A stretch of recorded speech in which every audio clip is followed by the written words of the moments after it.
দেখলি সোনা, কষ্ট করলে যে মিষ্টি ফল পাওয়া যায়, এই ধানগুলো তার প্রমাণ। এবার শীতে আমাদের আর খাবারের কোনো কষ্ট হবে না রে। হ্যাঁ মা, ধানগুলো দেখতে ঠিক সোনার মতো চকচক করছে।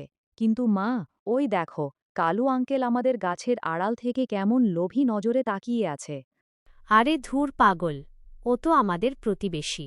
ও অমন করতেই পারে, তুই ওসব পাত্তা দিস না। চল, আজ রাতে জলদি ঘুমিয়ে পড়ি, কাল সকালে ধান কাটতে হবে।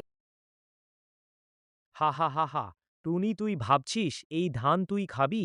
এত কষ্ট করে তুই ফলালি, আর এখন আরামসে আমি এগুলো চুরি করে নিয়ে যাব। আজ রাতেই তোর সব ধান আমার হবে। ওরে খোদা, এ কি সর্বনাশ হলো আমার! আমার সোনার ধান ক্ষেতটাকে এভাবে ফাঁকা করে দিয়ে গেল। এখন পুরো শীতকাল আমি আমার বাচ্চাকে কি খাওয়াবো? ওরে বাবা রে! মা, আমার খুব খিদে পেয়েছে। আমাদের সব খাবার কে নিয়ে গেল মা? চল ছানা, কালু ভাইয়ের কাছে যাই। ও রাতে হয়তো কাউকে দেখে থাকতে পারে। কালু ভাই, সর্বনাশ হয়ে গেছে। রাতে কে যেন আমার সব ধান চুরি করে নিয়ে গেছে। তুমি কি কাউকে দেখেছ ভাই? আহা রে টুনি, খুব খারাপ হলো রে, কিন্তু আমি তো কাল রাত থেকে প্রচণ্ড অসুস্থ, বিছানা ছেড়েই উঠতে পারিনি। আমি তো কিছুই দেখতে পাইনি রে বোন। আরে, কালু ভাইয়ের ঘরের কোনায় ওগুলো কি? ও তো ধানের শীষ। তার মানে কালু ভাই চুরিটা করেছে। কিন্তু প্রমাণ ছাড়া তো কিছু বলতে পারছি না। কি করি এখন? সাধু দাদু, আপনিই একমাত্র ভরসা। আমার পুরো বছরের খাবার চুরি হয়ে গেছে। আমি জানি কাজটা কালু কাকেরই, কিন্তু আমার কাছে কোনো প্রমাণ নেই। আপনি এর বিচার করুন। হুম, সব শুনলাম টুনি।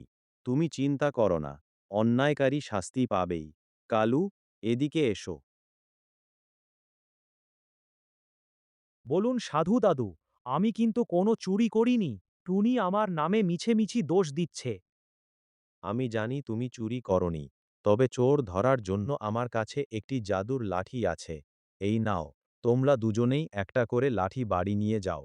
যে আসল চোর, রাতে জাদুর প্রভাবে তার লাঠিটি ঠিক 1 ইঞ্চি লম্বা হয়ে যাবে। কাল সকালে আমি লাঠি মেপে চোর ধরব। সর্বনাশ! জাদুর লাঠি তো সত্যিই লম্বা হয়ে যাবে। তার চেয়ে বুদ্ধি খাটিয়ে আমি নিজেই লাঠিটা 1 ইঞ্চি কেটে ছোট করে দিই। তাহলে লম্বা হলেও কাল সকালে সবার লাঠির সমান থাকবে। হা হা, আমি কত বুদ্ধিমান!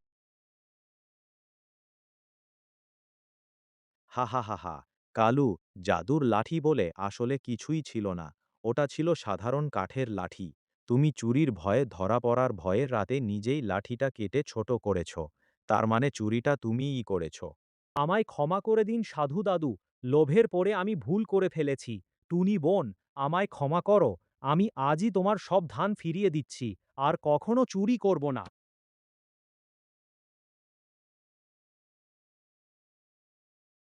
ঠিক আছে কালু ভাই, তুমি যখন তোমার ভুল বুঝতে পেরেছ, আমি তোমাকে ক্ষমা করলাম। প্রতিবেশীর বিপদে এভাবে ক্ষতি করতে নেই। নাও, এই 1 বস্তা ধান আমি তোমাকে খুশি হয়ে উপহার দিলাম। বেঁচে থাকো টুনি, তোমার এই দয়া আর বুদ্ধি বনের সবাই মনে রাখবে।